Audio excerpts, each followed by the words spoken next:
कहानी की शुरुआत होती है भविष्य में कई हजार साल आगे, जब दुनिया भर के देशों के बीच 60 मिनट वॉर नाम का एक बहुत खतरनाक युद्ध हुआ, जिसमें इंसानों ने धरती को लगभग तबाह ही कर दिया था। इस युद्ध के बाद जो भी लोग जिंदा बचे, उन्होंने मिलकर अपने नए शहर बनाए, जो टायर्स के सहारे एक जगह से दूसरी जगह जा सकते थे। लेकिन फिर कुछ ही समय बाद बड़े बड़े शहरों ने छोटे शहरों और गांवों का शिकार करना शुरू कर दिया, जिसमें वो छोटे शहरों के लोगों को हराकर अपना गुलाम बना लेते थे। मगर एशिया में कुछ शहरों का एक ऐसा ग्रुप था जिन्होंने आपस में समझौता करके हाथ मिला लिए थे, और फिर उन्होंने अपने इलाके के चारों तरफ शील्ड वॉल नाम की एक सुरक्षा दीवार बनाई, ताकि बाकी शहर उन पर हमला ही ना कर सकें। फिर एक दिन हम हेस्टर नाम की एक लड़की को देखते हैं, जिसे पता चला कि लंदन शहर सेल्ज़केन गांव पर हमला करने आ रहा है। हेस्टर की जिंदगी का एक ही मकसद था, लंदन के हेड हिस्टोरियन थैडियस को खत्म करना। तो अब वो तुरंत दौड़कर सेल्ज़केन गांव के लोगों में मिल गई,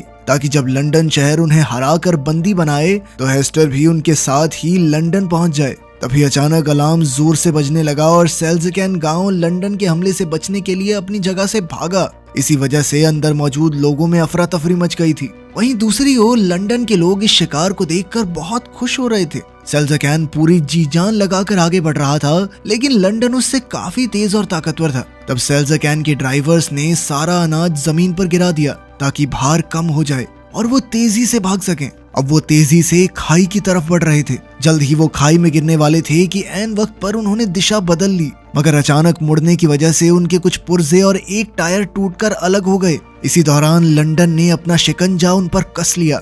वो उन्हें रस्सियों से पकड़कर खींचने लगे और वो पूरा गांव अब लंदन शहर में समा गया। जब सेल्ज़केन के लोग अंदर पहुंचे तो उन्हें अपने सारे इलेक्ट्रॉनिक डिवाइसेस गार्ड्स के हवाले करने का आदेश मिला। इस दौरान हम थैडियस की बेटी कैथरीन को देखते हैं, जो इस वक्त लंदन म्यूजियम में थी, जहां स्मार्टफोन्स और टोस्टर्स जैसे इलेक्ट्रॉनिक डिवाइसेस को प्राचीन चीजों के तौर पर संभाल कर रखा जाता था। कैथरीन वहां हिस्टोरियन टॉम का इंतजार कर रही थी, जो हमेशा की तरह आज भी लेट था। वो बहुत तेजी से भीड़ को चीरता हुआ म्यूजियम पहुंचा और फिर उसने 60 मिनट वॉर के बारे में जानकारी ढूंढने में कैथरीन की मदद की। टॉम ने उसे एक मशीन दिखाई जो उसने पुराने पुर्जों को जोड़कर बनाई थी। इसमें उसने एक वीडियो चलाई जिसमें मेडुसा नाम के न्यूक्लियर बॉम्ब के हमले से पूरे एक शहर को तबाह कर दिया गया था।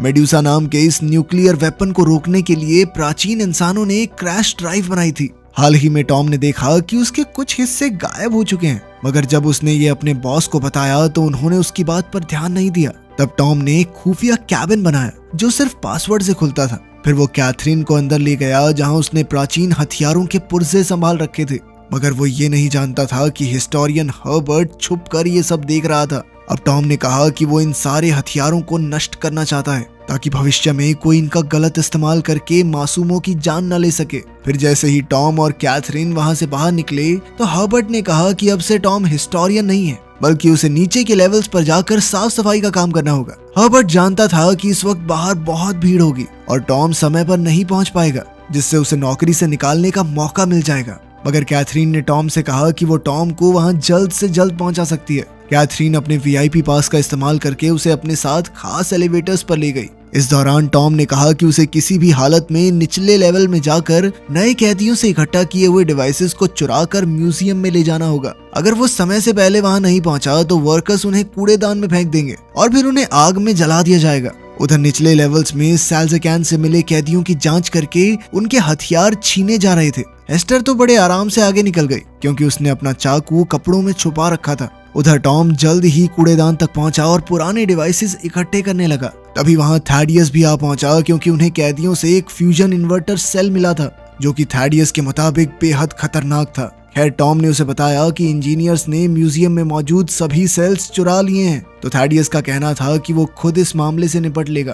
तभी पास में सेल्ज़केन के एक आदमी ने एक गार्ड को धक्का दे दिया, जिससे वहां कैदियों और गार्ड्स के बीच में हाथापाई शुरू हो गई। तब थैडियस ने चिल्लाकर उन्हें रुकने को कहा। इसी अफरा तफरी का फायदा उठाकर हेस्टर थैडियस पर हमला करने के लिए उसके बहुत करीब आ पहुंची। उसी पल टॉम की नजर उस पर पड़ गई और उसने थैडियस को आगाह करने की कोशिश की, लेकिन तब तक बहुत देर हो चुकी थी। अचानक हेस्टर ने ऐलान किया कि ये उसकी माँ की मौत का बदला है और उसी पल थैडियस के पेट में चाकू घोंप दिया। जैसे ही थैडियस ने उसे धक्का दिया तो उसका नकाब हट गया और सबने देखा कि हेस्टर के चेहरे पर एक बहुत बड़ा जख्म का निशान था। हेस्टर ने एक बार फिर हमला करके उसका काम तमाम करने की कोशिश की, पर टॉम ने उसे पकड़कर उसका चाकू फेंक दिया। तब हेस्टर गुस्से में आकर उसे पीटने लगी और उसी पल अलार्म्स बज गए, यानी ऑफिसर्स वहां पहुंचने ही वाले थे। हेस्टर तुरंत वहां से भाग निकली तो टॉम ने उसका पीछा किया। वो एक टूटे पुल से कूदकर दूसरी ओर गई तो टॉम भी उसके पीछे कूद गया। अब वो दोनों सेल्ज़केन गांव में आ चुके थे, जिसे बड़ी बड़ी मशीन्स की मदद से तोड़कर नष्ट किया जा रहा था। अब उन्हें बड़ी सावधानी से भारी भरकम मशीन से बचकर भागना था। साथ ही वहां एक के बाद एक बिल्डिंग्स नीचे गिर रही थी, तो उन्हें जल्द से जल्द अपनी जान बचाकर निकलना होगा। अब वो एक जगह से दूसरी जगह कूदकर भाग रहे थे, मगर अब पीछे से एक मशीन तेजी से सब कुछ जलाती हुई उनकी ओर बढ़ रही थी। उसी पल हेस्टर फटाफट एक दरवाजा खोलकर अंदर घुस गई और फिर दरवाजा बंद कर दिया। तब टॉम ने पूरा जोर लगाकर दरवाजा खोला और एक बार फिर से हेस्टर का पीछा करने लगा। इसी दौरान हेस्टर ने देखा कि सामने से थैडियस उसे पकड़ने आ रहा था, तो वो उसी पल वापस मुड़ गई। अब वो पकड़े जाने से बचने के लिए कूड़ेदान के कुएं में कूद गई, लेकिन अचानक टॉम ने उसका हाथ पकड़कर उसे बचा लिया। तब हेस्टर ने टॉम को थैडियस से उसके चेहरे के निशान और उसकी मर चुकी माँ के बारे में पूछने को कहा और फिर वो हाथ छुड़ाकर कुएं में कूद गई। कुछ ही पलों में थैडियस टॉम के पास पहुंचा तो टॉम ने हेस्टर के शब्द दोहराए, मगर ये सुनकर थैडियस ने टॉम को भी कुएं में धक्का दे दिया। जल्द ही कैथरीन और बाकी गार्ड्स भी वहां आ गए, पर थैडियस ने उन्हें झूठ कह दिया कि टॉम और हेस्टर रेलिंग टूटने की वजह से नीचे गिर गए। पर उसी समय कैथरीन की नजर बेविस नाम के एक आदमी पर पड़ी, जो पहले से वहां छुपा हुआ था। खैर, अब कूड़ेदान के कुएं से सारा कूड़ा शहर से बाहर गिरता था, तो जाहिर है कि टॉम और हेस्टर भी वहीं गिरे होंगे। इसलिए उन्हें ढूंढने के लिए एरोप्लेन्स भेजे गए, मगर वो अपने मिशन में नाकामयाब रहे। असल में हेस्टर शहरों के चलने से बने ट्रैक पर छिपी हुई थी और उसने टॉम को पत्तों के नीचे छुपा दिया था। जब एरोप्लेन्स वापस चले गए तो उसने टॉम की जेब से पैसे और चाकू चुरा लिया। उसी समय टॉम को होश आ गया और वो हेस्टर का पीछा करने लगा, तो हेस्टर ने गुस्से में आकर उसे चाकू से धमकाया, मगर टॉम फिर भी नहीं रुका और उसने कहा कि इस वक्त साथ मिलकर आगे बढ़ने में ही उनकी भलाई है। वहीं दूसरी ओर लंदन में मेयर क्रोम ने थैडियस को खूब डांटा, क्योंकि वो अपने मकसद को अंजाम नहीं दे पा रहा था। अब थैडियस अपने सबसे बेहतरीन साइंटिस्ट के पास पहुंचा, जो इस वक्त उसके लिए एक खास हथियार तैयार कर रही थी, मगर उसके पास पुराने इलेक्ट्रिक डिवाइसेस की कमी थी, जिस वजह से उसका काम पूरा होने में कई हफ्ते और लगेंगे। तब थैडियस ने उसे एक फ्यूजन सेल दिया, जो उसे सेल्ज़केन के कैदियों से मिला था। फिर साइंटिस्ट ने उसे बताया कि समुद्र किनारे मौजूद एक जेल में एक ऐसा क्रीचर पकड़ा गया है जो आधा ज़ॉम्बी और आधा रोबोट है। वो एक खतरनाक शिकारी है जो हमेशा हेस्टर का नाम चिल्लाता रहता है। अब थैडियस उसी पल प्लेन में बैठकर समुद्र की ओर निकल पड़ा, जहां समुद्र के ऊपर लटक रही एक जेल में श्राइक नाम का वो जानवर बंद था। असल में श्राइक को हेस्टर की तलाश इसलिए थी क्योंकि हेस्टर ने एक वादा तोड़ा था, जिस वजह से श्राइक उसे मारना चाहता था। थैडियस भी हेस्टर का खात्मा चाहता था, इसलिए उसने अपने एयरप्लेन से हमला करके जेल की जंजीरें तोड़ डाली, ताकि जेल सीधा नीचे जा गिरे और श्राइक आजाद हो जाए। वहीं दूसरी ओर कैथरीन ने बेविस को ढूंढा और उससे पूछा कि आखिर हेस्टर और टॉम के साथ सच में क्या हुआ था। तब बेविस ने खुलासा किया कि थैडियस ने उन दोनों को नीचे धकेल कर मारने की कोशिश की थी। बेविस ने कहा कि कैथेड्रल में कोई एनर्जी प्रोजेक्ट नहीं चल रहा, बल्कि उसकी आड़ में किसी बड़ी साजिश की तैयारी चल रही है, लेकिन वो खुद सच तक नहीं पहुंच पाया क्योंकि कैथेड्रल के गार्ड्स उसे अंदर नहीं जाने देते थे। अब कैथरीन ने उसकी मदद करने का फैसला किया। उधर हेस्टर और टॉम आगे बढ़ रहे थे, तो हेस्टर ने उसे जिंदा रहने के लिए गंदा पानी पीना सिखाया। फिर उसने टॉम के साथ अपना खाना बांटा, मगर टॉम काफी घबरा गया क्योंकि ये खाना 1000 साल पुराना था। पर हेस्टर ने उसे समझाया कि पुरानी टेक्नोलॉजी से बना खाना कभी खराब नहीं होता। फिर रात को जब हेस्टर सो रही थी तो उसने एक बुरा सपना देखा, जिसमें वो एक खेत में तेजी से दौड़ रही थी और उसके चेहरे पर लगी गहरी चोट से खून बह रहा था। जब हेस्टर की आंख खुली तो उसने देखा कि टॉम अपने हाथ पैर हिलाकर उनकी तरफ आ रहे 2 गांव को बुला रहा था, ताकि उन्हें पनाह मिल जाए। पर बदकिस्मती से वो हमलावर निकले, जिन्होंने शिकंजे फेंक कर उन दोनों को बंदी बनाने की कोशिश की। उसी पल अचानक टॉम ने हेस्टर को बचाने के लिए उसे धक्का दे दिया और फिर वो दोनों फुल स्पीड में भाग निकले। अब टॉम को ऊपर चढ़ने में परेशानी हो रही थी, तो हेस्टर ने उसे ऊपर खींच लिया।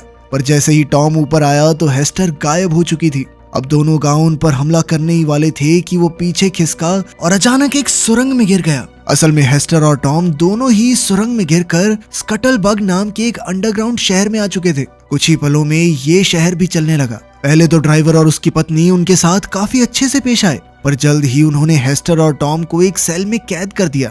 वहाँ बैठकर हेस्टर ने टॉम को बताया कि जब वो 8 साल की थी तो उसकी माँ पेंडोरा की मौत हो गई थी। उसकी माँ पेंडोरा एक आर्कियोलॉजिस्ट थी जो दुनिया भर में घूमकर इतिहास के बारे में और जानकारी ढूंढने की कोशिश करती। थैडियस उसका खास दोस्त था और वो अक्सर उससे मिलने आया करता था। पर एक दिन उन्हें जमीन में से एक ऐसी चीज मिली जो बेहद खतरनाक थी। जब पेंडोरा को पता चला कि थैडियस इसका गलत इस्तेमाल करके अपने मंसूबे पूरे करना चाहता है तो पेंडोरा ने बक्सा छीन लिया और उन दोनों में लड़ाई शुरू हो गई। इस हाथापाई में थैडियस के हाथ से एक लैंप छूट गया जिससे पूरे घर में आग लग गई। तब पेंडोरा ने हेस्टर को एक नेकलेस दिया और हमेशा इसे अपने पास संभाल कर रखने को कहा। पर तभी अचानक थैडियस ने उसके पेट में चाकू घोंप दिया। हेस्टर ने अपनी माँ को बचाने की कोशिश की पर थैडियस ने उस पर भी चाकू से वार कर दिया जिससे उसके चेहरे से खून बह चला। तब हेस्टर अपनी जान बचाकर वहां से भाग निकली और थैडियस उस खतरनाक डिब्बे को चुरा कर ले गया। कहानी सुनने के बाद टॉम ने हेस्टर से उसका चाकू मांगा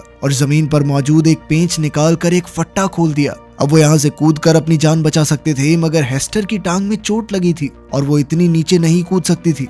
इसलिए उसने टॉम को अकेले कूद जाने को कहा मगर टॉम ने उसे अकेला छोड़कर जाने से साफ मना कर दिया और वापस से वो फट्टा बंद कर दिया। इसके बाद वो ड्राइवर और उसकी पत्नी उन्हें एक और गांव में ले गए जहां वो उन्हें गुलाम के तौर पर बेचने वाले थे। जब बोली लगनी शुरू हुई तो एना नाम की मशहूर विद्रोही ने कहा कि वो हेस्टर को खरीदेगी, लेकिन बोली लगाने वाला आदमी जानता था कि एना के सर पर बहुत बड़ा इनाम है, इसलिए वो एना को कैद करना चाहता था और एना ने उसी वक्त उसके भेजे में गोली मार दी। इससे वहां की भीड़ और गार्ड्स में अफरा तफरी मच गई क्योंकि एना अपनी ओर आने वाले हर आदमी को गोली मार रही थी। तब हेस्टर ने एक मरे हुए गार्ड की बंदूक उठाई और टॉम की जंजीरों पर गोली चलाकर उसे रिहा किया। इसके बाद वो दोनों इकट्ठे भाग निकले और इधर एना ने अपनी बंदूक को एक तलवार में बदल दिया और अब वो उस पर हमला करने वाले हर एक आदमी का बेरहमी से गला काटने लगी। और तो और उसके जूते में भी एक ब्लेड छिपा हुआ था और वो लातों से भी अपने दुश्मनों को सुला रही थी। उधर टॉम और हेस्टर अपनी जान बचाकर भाग रहे थे पर वहां चारों ओर छोटे छोटे चलते फिरते गांव थे। वो दोनों जैसे तैसे उनके बीच से होते हुए खुले इलाके में पहुंचे पर वहां श्राइक ने उनका रास्ता रोक लिया। अब उनके पास कोई चारा नहीं था, इसलिए वो एक गांव के बड़े से टायर पर कूद गए और फिर दूसरे टायर पर कूदकर एक प्लेटफॉर्म तक जा पहुंचे। मगर श्राइक भी आसानी से उन तक आ पहुंचा। लेकिन इससे पहले कि वो हेस्टर पर हमला करता, एना अपना एयरक्राफ्ट लेकर वहां आ पहुंची और श्राइक पर गोलियां चला दी। जल्द ही हेस्टर उसके एयरक्राफ्ट पर चढ़ गई तो एना टॉम को लिए बिना ही वहां से निकल पड़ी। मगर हेस्टर उसे मुसीबत में अकेला छोड़ने वाली नहीं थी, इसलिए उसने टॉम की ओर एक रस्सी फेंकी और टॉम उसके जरिए प्लेन की ओर चढ़ने लगा। लेकिन पीछे से श्राइक भी रस्सी पकड़कर ऊपर आ रहा था। अब एना ने हेस्टर को एक ब्लेड देकर रस्सी काटने को कहा मगर हेस्टर ने चाकू टॉम की ओर फेंक दिया जिससे टॉम ने रस्सी काट दी और श्राइक नीचे गिर गया। जब वो थोड़ी दूर निकल गए तो एना ने प्लेन को ऑटो पायलट मोड में छोड़कर हेस्टर के जख्म ठीक किए। एना ने कहा कि मैं तुम्हारी माँ पेंडोरा को जानती थी और उसकी मौत के बाद से ही वो हेस्टर की तलाश कर रही थी। एना को समझ नहीं आ रहा था कि हेस्टर ने इतने साल अकेले कैसे गुजारा किया। तब टॉम को एहसास हुआ कि श्राइक ने उसे पाल पोस कर बड़ा किया है। ये सुनते ही हेस्टर गुस्से से आग बबूला हो गई क्योंकि उसका राज बाहर आ गया था। पर बाद में उसने अपनी कहानी बताने का फैसला किया। अपनी माँ की मौत के बाद हेस्टर अकेली दर बदर भटक रही थी और आखिरकार वो बेहोश हो गई। तब वो श्राइक से मिली तो श्राइक ने उसे पनाह दी पर साथ ही उसका नेकलेस भी ले लिया। उसकी गाड़ी में कई सारी डरावनी डॉल्स थी तो हेस्टर ने हिसाब लगाया कि श्राइक शायद खुद को ढूंढने की कोशिश कर रहा है क्योंकि उसने श्राइक के इंसानी रूप की तस्वीर देखी थी। यार अब श्राइक चाहता था कि हेस्टर भी उसकी तरह लोगों को अगवा करे और हेस्टर ने उससे वादा भी किया कि वो दोनों मिलकर ये काम करेंगे। पर एक दिन जब हेस्टर को पता चला कि लंदन उनके करीब आ रहा है और उसमें थैडियस मौजूद है तो वो श्राइक को बिना बताए घर से भाग निकली। उसी दिन के बाद से श्राइक हाथ धोकर हेस्टर को ढूंढ रहा है। खैर कुछ घंटों बाद एना का एयरक्राफ्ट एयर हेवन में पहुंचा जो कि आसमान में बना एक शहर था। यहाँ सरकार से नफरत करने वाले सभी विद्रोहियों ने मिलकर एंटी ट्रैक्शन लीग बनाई थी। तब एना ने उन्हें बताया कि पेंडोरा ने कोई रहस्यमयी सच पता लगा लिया था। इस वजह से उसने एना से कहा कि अगर उसे कुछ भी हो जाए तो उसे हेस्टर का ख्याल रखना होगा क्योंकि सिर्फ वही थैडियस को रोक सकती है। बेचारी हेस्टर को ये याद नहीं था कि आखिर उसकी माँ को ऐसा कौन सा खुफिया सच पता चल गया था। पर जब बाकी विद्रोही मिलकर बातें कर रहे थे कि थैडियस फ्यूजन सेल्स इकट्ठा कर रहा है तो टॉम ने एक अजीबोगरीब निशान बनाया और हेस्टर उसे देखते ही पहचान गई। टॉम ने बताया कि उस रहस्यमयी डिब्बे में एक बेहद ताकतवर क्वांटम एनर्जी बॉम्ब है फिर एना ने कहा कि हो ना हो थैडियस इस बॉम्ब की मदद से एशिया के चारों ओर बनी शील्ड वॉल गिराना चाहता है। वहीं दूसरी ओर लंदन में हर्बर्ट थैडियस के पास गया और उसे बताया कि कुछ पुराने डिवाइसेस उसके हाथ लगे हैं। उधर कैथरीन और बेविस म्यूजियम के डायरेक्टर से मिले तो पता चला कि इंजीनियर्स ने टॉम के खुफिया कैबिन में घुसकर उसके सारे पुराने डिवाइसेस चुरा लिए थे। फिर डायरेक्टर ने उन्हें खुफिया दीवार दिखाई जिसके अंदर हजारों सीढ़ियां थी। जाहिर था कि इन्हें चढ़ना बेहद मुश्किल होगा, मगर ये सीधा उन्हें कैथीड्रल के अंदर पहुंचा देंगे। आखिरकार कुछ समय बाद वो दोनों इन सीढ़ियों के जरिए कैथेड्रल तक पहुंच ही गए और तब उन्होंने अपनी आंखों के सामने जो देखा उससे उनके पैरों तले जमीन खिसक गई।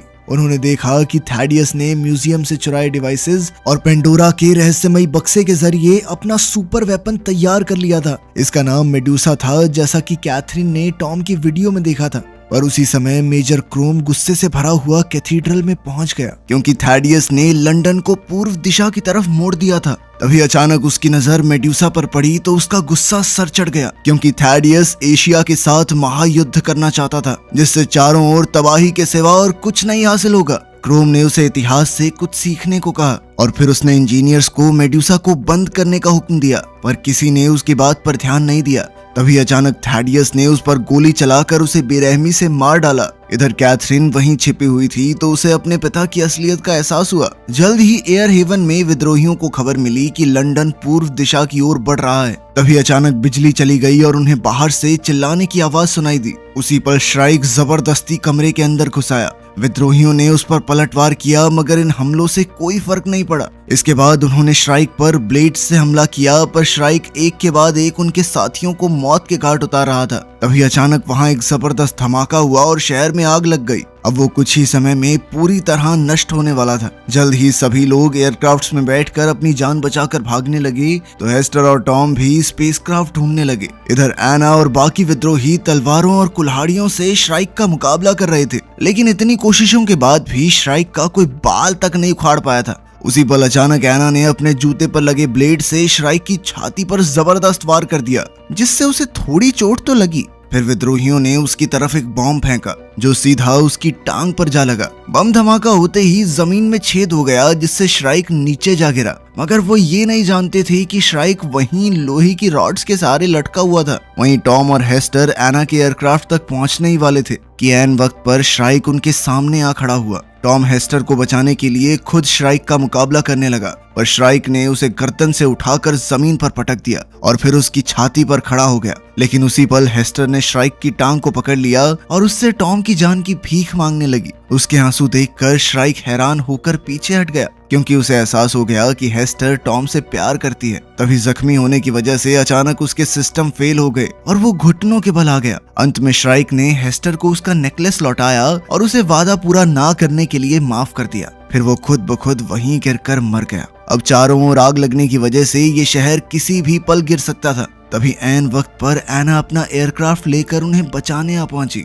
और आखिरकार वो सब भाग निकले। इधर कुछ ही पलों में एयर हेवन शहर नीचे गिरकर धाराशायी हो गया। फिर अगले दिन उनका एयरक्राफ्ट शील्ड वॉल के बीच बने एक छेद के जरिए होता हुआ शैनगुओ नाम के एक शहर में पहुंचा। ये ऐसा शहर था जो अब एक जगह थम गया था और बाकी शहरों की तरह इधर उधर नहीं जाता था। अब वो तीनों जल्द ही गवर्नर क्वान से मिले और उसे खबर दी कि लंदन उनकी ओर तेजी से बढ़ रहा है। एना ने कहा कि उन्हें पहले हमला बोल देना चाहिए, मगर टॉम इससे सहमत नहीं था क्योंकि लंदन को तबाह करने से वहां रहने वाले आम लोग भी मारे जाएंगे। क्वान भी उससे सहमत था, मगर अब उनके पास दूसरा क्या चारा था। अगर युद्ध हुआ तो या तो लंदन शहर बचेगा या फिर शानगुओ। अब शहर में युद्ध का डंका बज चुका था और सभी लोग लंदन का सामना करने के लिए एकजुट हो गए। फिर शाम को हम देखते हैं कि लंदन शील्ड वॉल के काफी करीब आ चुका था। जल्द ही थैडियस ने मेडुसा को एक्टिवेट कर दिया और इधर से एना ने उनके मुकाबले के लिए कई एयरक्राफ्ट शील्ड वॉल से बाहर भेजे। वहीं दूसरी ओर हेस्टर को शहर में मेडुसा की कहानी की तस्वीर दिखाई दी तो अचानक उसे अपने नेकलेस का ख्याल आया। आखिरकार उसने अपना नेकलेस खोला तो उसमें क्रैश ड्राइव मिली तो उसने तुरंत इसके बारे में टॉम को बताया। उधर मेडुसा ने पहली बार चार्ज होकर शील्ड वॉल पर अपनी एनर्जी बीम से पहला जबरदस्त वार किया। इस धमाके में सैकड़ों एयरक्राफ्ट्स, तोपें तबाह हो गई और हजारों लोगों की जान चली गई। इसके साथ शील्ड वॉल को भी भारी नुकसान हुआ और वहां जानलेवा आग लग गई। चारों ओर से बिल्डिंग्स और मलबा गिर रहा था, जिसमें और भी लोग मारे जा रहे थे। इधर लंदन के आम लोग खूब तालियां बजा रहे थे। अब एक हमले के बाद मेड्यूसा हथियार को कुछ मिनट चार्ज होने की जरूरत थी। हेस्टर और टॉम ने एना को बताया कि उन्हें खुद लंदन जाना होगा ताकि वो क्रैश ड्राइव की मदद से मेड्यूसा हथियार को बंद कर सकें। अब एना उन्हें वहां ले जाने को तैयार हो गई और बाकी विद्रोहियों ने उन्हें चारों ओर से सुरक्षा देने का फैसला किया। जैसे ही वो लंदन के करीब पहुंचे तो थैडियस ने एक बार फिर से मेड्यूसा से हमला कर दिया। एना और उसके साथी अपने एयरक्राफ्ट्स मोड़कर बच गए, मगर फिर भी उसकी ऊर्जा से उन्हें काफी नुकसान हुआ। इसके बाद विद्रोहियों ने अपने एयरक्राफ्ट से दुश्मनों का ध्यान भटकाया और इधर एना चुपके से अंधेरे से होती हुई आगे बढ़ रही थी। अब लंदन ने उस पर धुआंधार गोलियां बरसाई तो विद्रोहियों ने भी वैसा ही किया, जिससे लंदन की कुछ बिल्डिंग्स गिर गई और भीड़ में हंगामा हो गया। जल्द ही एक रोशनी ने एना को ढूंढ लिया तो एक विद्रोही उस रोशनी को खत्म करने के लिए आगे आया, मगर इससे पहले वो खुद जानलेवा हमले का शिकार हो गया। इसके बाद बाकी विद्रोहियों ने सभी हमलावरों का सामना किया ताकि एना सुरक्षित कैथीड्रल तक पहुंच सके, मगर इस तरह वो सभी लंदन की फौज की नजर में आ गए और जल्द ही लंदन की फौज ने उन पर धावा बोल दिया और अफसोस वो सभी अपनी जान गंवा बैठे। खैर एना ने जैसे तैसे हेस्टर को कैथीड्रल तक पहुंचाया और सभी गार्ड्स पर गोलियां चलाकर उन्हें मार डाला। फिर वो एयरक्राफ्ट की जिम्मेदारी टॉम को सौंपकर खुद कैथीड्रल की छत पर कूद गई।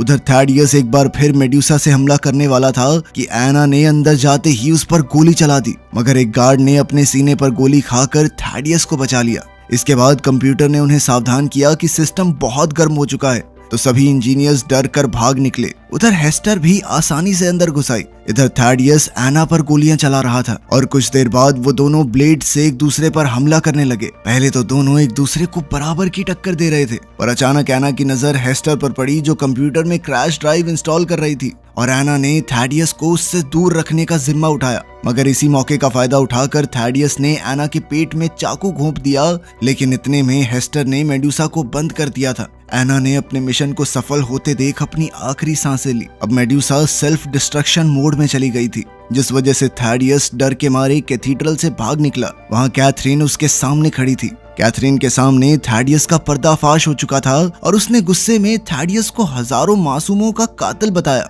लेकिन थैडियस ने कहा कि मेड्यूसा के नष्ट होने के बावजूद भी शील्ड वॉल का टूटना तो तय है। उसी दौरान हम देखते हैं कि थैडियस के आदमी लंदन के कंट्रोल रूम में पहुंचे और सभी ड्राइवर्स को मार डाला।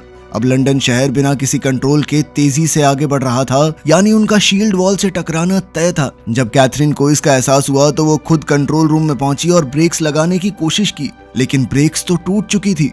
अब उसने टॉम से बात की तो टॉम ने एक नया प्लान बनाया। वहीं दूसरी ओर थैडियस अपने एयरक्राफ्ट में वहां से बचकर भागने ही वाला था कि हेस्टर ने उसका रास्ता रोक लिया। वो थैडियस को जान से मारने ही वाली थी कि थैडियस ने खुलासा किया कि वही हेस्टर का पिता है। तभी हेस्टर को अपने बचपन की धुंधली यादें दिखाई दी, पर इसी मौके का फायदा उठाकर थैडियस ने उसकी बंदूक छीन ली। उधर प्लान के मुताबिक कैथरीन ने लंदन शहर का दरवाजा खोल दिया और टॉम ने हवा में उड़ते हुए सीधा इंजन पर वार किया, जिससे उसमें धमाका हो गया। अब इंजन में आग लगने की वजह से लंदन शहर की रफ्तार थोड़ी धीमी हो गई। उधर हेस्टर थैडियस पर कूद पड़ी और वो दोनों उसके एयरक्राफ्ट की छत पर हाथापाई करने लगे। जल्द ही थैडियस उसे जमीन पर गिराकर उसका गला दबाने लगा, पर अचानक हेस्टर ने चाकू निकालकर अपने ही पिता का चेहरा काट डाला, मगर उसने थैडियस की जान नहीं ली, बल्कि वो ऐन वक्त पर रेलिंग से कूद गई और टॉम ने ऐन वक्त पर उसे अपने एयरक्राफ्ट की मदद से बचा लिया। कुछ दूर जाते ही टॉम ने थैडियस के एयरक्राफ्ट पर जोरदार हमला किया और वो सीधा जमीन पर क्रैश हो गया। थैडियस तो इस क्रैश से भी जिंदा बच निकला, पर अब वो लंदन के बिल्कुल पास जा गिरा था। जल्द ही लंदन शहर थैडियस को रौंदते हुए आगे बढ़ा और कुछ दूर जाकर रुक गया। अब शील्ड वॉल में बहुत बड़ा छेद हो चुका था, तो कैथरीन लंदन के बचे हुए लोगों को उस छेद के जरिए एशिया में ले गई। वहाँ कई गार्ड्स मौजूद थे, लेकिन गवर्नर क्वान के हुक्म के मुताबिक उन्होंने अपने हथियार नीचे कर लिए। फिर क्वान ने तहे दिल से उनका स्वागत करके उन्हें अपने शहर में पनाह